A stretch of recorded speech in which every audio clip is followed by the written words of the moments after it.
মুসলমান, আল্লাহ রাব্বুল আলামিন এই পৃথিবীতে যত নবী, যত রাসূল, যত আম্বিয়ায়ে কেরামকে আল্লাহ রাব্বুল আলামিন পাঠাইলেন,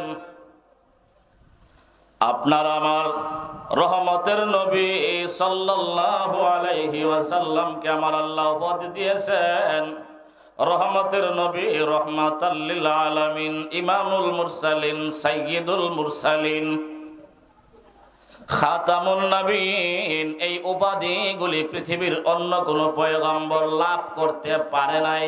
কথা বলেন ঠিক কি ঠিক না? আরেকটা উপাধি আল্লাহ রাব্বুল আলামিনের পক্ষ থেকে আমার পয়গম্বরকে দিয়েছেন।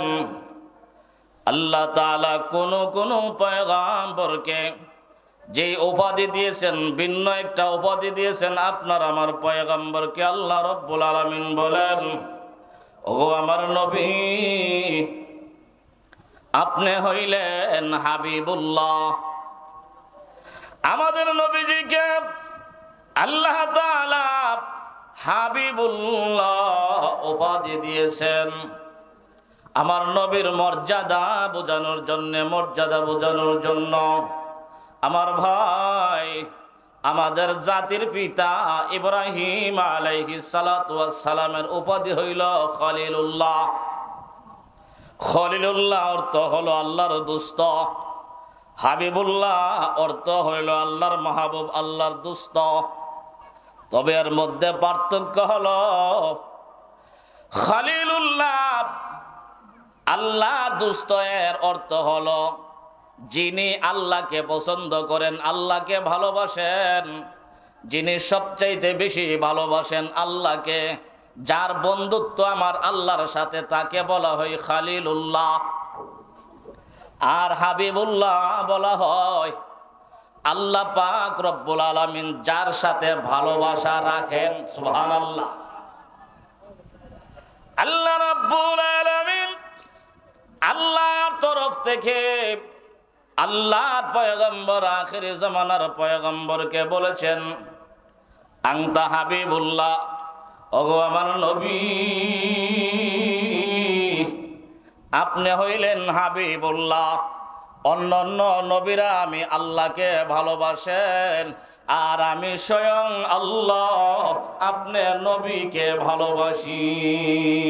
সুবহানাল্লাহ।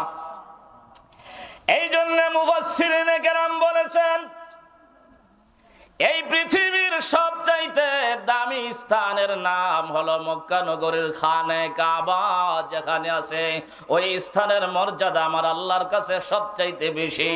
তবে এর চাইতেও বেশি মর্যাদা ওয়ালা একটা স্থান আছে, যে স্থানে আপনার আমার পয়গম্বরের রওজে পাক আছে। সুবহানাল্লাহ বলেন।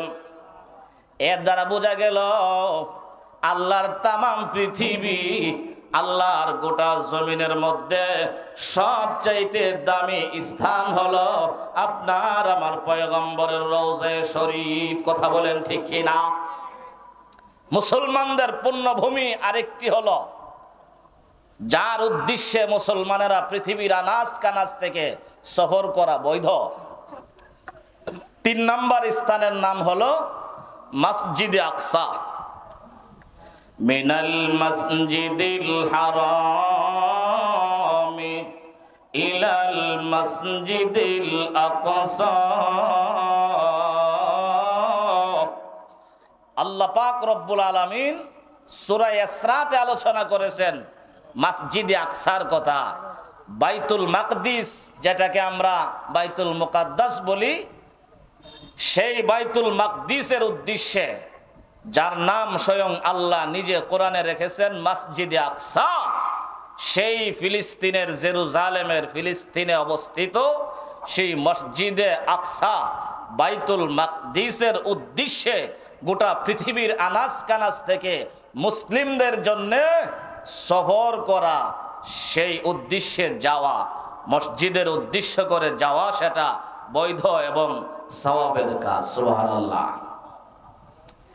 তাহলে পৃথিবীতে এমন 3টি স্থান পাইলাম, যেই 3টি স্থানের উদ্দেশ্যে পৃথিবীর আনাজ কানাজ থেকে ওই স্থানকে উদ্দেশ্য করে সফর করা বৈধ। কথা বলেন ঠিক কি ঠিক না?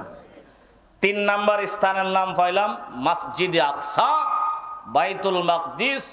সেই ফিলিস্তিনের যেই মসজিদটা বর্তমান জারজ ইহুদি হায়নারা তারা আপ্রাণ চেষ্টা করতেছে তাদের দখলে নিয়ে যাওয়ার জন্য। কথা বলেন ঠিক কি ঠিক না?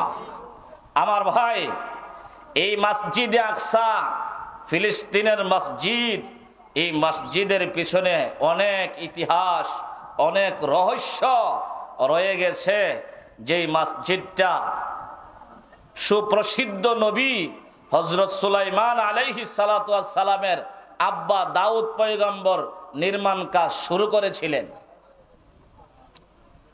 মসজিদে আকসা কাজ শুরু করেছিলেন হযরত দাউদ আলাইহিস সালাতু ওয়াস সালাম, সুলাইমান পয়গম্বরের আব্বা যান। কাজ অসমাপ্ত রেখেই সুলাইমান পয়গম্বরের আব্বা দাউদ নবী দুনিয়া থেকে বিদায় গ্রহণ করেছেন, দুনিয়া থেকে চলে গেছেন। সেই মসজিদে আকসার অসমাপ্ত কাজ সমাপ্ত করার দায়িত্ব পেলেন হযরত সুলাইমান আলাইহিস সালাতু ওয়াস সালাম। সুলাইমান পয়গম্বর মসজিদে আকসার বাইতুল মুকাদ্দাসের অসমাপ্ত কাজের দায়িত্ব পাওয়ার পর তিনি অসমাপ্ত কাজ শুরু করলেন। কাজ শেষ হওয়ার পূর্বেই আল্লাহর তরফ থেকে জিবরাইলের মাধ্যমে সুলাইমান নবীকে সংবাদ পাঠিয়ে দেওয়া হলো, হে সুলাইমান নবী, আপনার হায়াত তো শেষ। সুলাইমান পয়গম্বর আল্লাহ তাআলার সাথে বোঝাপড়া করতেছিলেন, হে আল্লাহ, আমার আব্বার অসমাপ্ত রেখে যাওয়া কাজ, মসজিদে আকসার কাজ তো বাকি রয়ে গেছে। আমি যদি এখন মরে যাই, আমার ওফাত হয়ে যায়, ইন্তেকাল হয়ে যায়, এই মসজিদে আকসার কাজ কে করবে? আল্লাহ তাআলা সুলাইমান পয়গম্বরকে জানিয়ে দিলেন, হে সুলাইমান নবী, মসজিদে আকসার অবশিষ্ট কাজ আপনার ইন্তেকালের পরেও আমি আল্লাহ সমাপ্ত করার কুদরত রাখি। সুবহানাল্লাহ। আল্লাহ তাআলা বিশেষ এক কুদরত প্রকাশ করেছেন সেখানে। আল্লাহর পয়গম্বর সুলাইমান আলাইহিস সালাতু ওয়াস সালামের কথা যেহেতু জীব জন্তু জিনেরা সবাই শুনতো, এমনকি বাতাস পর্যন্ত ওনার অর্ডার আর আদেশ মানত। কথা বলেন ঠিক কিনা? তিনি মসজিদে আকসার অসমাপ্ত কাজ করাইতেছিলেন জিনদের মাধ্যমে। বলেন কাদের মাধ্যমে? জিনদের মাধ্যমে করাইতেছিলেন। হায়াত তো শেষ, লা ইস্তাখিরুনা সাআতাও ওয়া লা ইস্তাকদিমুন। কোন মানুষের জীবন হায়াত শেষ হয়ে গেলে এখানে আবদার করে 1 মিনিট কমানো বাড়ানোর কোনো অধিকার পৃথিবীর কারো নাই, ক্ষমতাও নাই। কথা বলেন ঠিক কিনা? আল্লাহ পাকের নিজাম অনুযায়ী সুলাইমান পয়গম্বর লাঠি নিয়ে বাইতুল মুকাদ্দাসের সামনে দাঁড়াইয়া তিনি কাজ করাইতেছিলেন, মসজিদে আকসার কাজ করাইতেছিলেন। ঠিক দাঁড়ানো অবস্থায় আল্লাহ পাক রব্বুল আলামিন সুলাইমান পয়গম্বরের রূহ আজরাইলের মাধ্যমে আল্লাহ পাক রূহ কবজ করে নিয়ে গেলেন। আল্লাহ পাক কুদরতি একটি ব্যবস্থা করলেন। যদিও সুলাইমান পয়গম্বর ইন্তেকাল করছেন, কিন্তু উনি ওনার লাঠি ধরে দাঁড়িয়েই আছেন। জিনেরা আর বলতে পারলো না সুলাইমান পয়গম্বর জীবিত না মৃত। জিনেরা তো কাজ করতেছিল একটানা 1 বৎসর। এইভাবে কাজ করার পর মসজিদে আকসার কাজ যখন সমাপ্ত হইল, শেষ হইল, আল্লাহ পাক রব্বুল আলামিনের পক্ষ থেকে কুদরত প্রকাশ পাইল। পোকা সুলাইমান পয়গম্বরের লাঠি গুনে কেটে ফেললো, পোকা কেটে ফেললো। সুলাইমান পয়গম্বর হঠাৎ করে জমিনে পড়ে গেলেন। জিনেরা বুঝতে পারলো যে সুলাইমান নবী ইন্তেকাল করছে। বোঝার পরে ওনারা আবার তাহকিক করা আরম্ভ করলো। কোন দিন মারা গেল এটা একটু তাহকিক করি। তাদের তাহকিকটা কি ছিল, যাচাইটা ছিল, যেই পোকা সুলাইমান পয়গম্বরের লাঠি খেয়ে বর্ষ করে দিছে, এমন একটা পোকা আরেকটা লাঠির মধ্যে ছেড়ে দিছে। এই পোকাটা লাঠি কাটতে কতদিন লাগে? যতদিন লাগে লাঠি কাটতে বুঝতে পারবো ততদিন আগেই সুলাইমান পয়গম্বরের ইন্তেকাল হয়ে গেছে। তারা এই পোকা আর লাঠি দিয়ে দিল, পোকা দেখা গেল এই লাঠিটা কাটতে কাটতে 1 বছর লাগছে।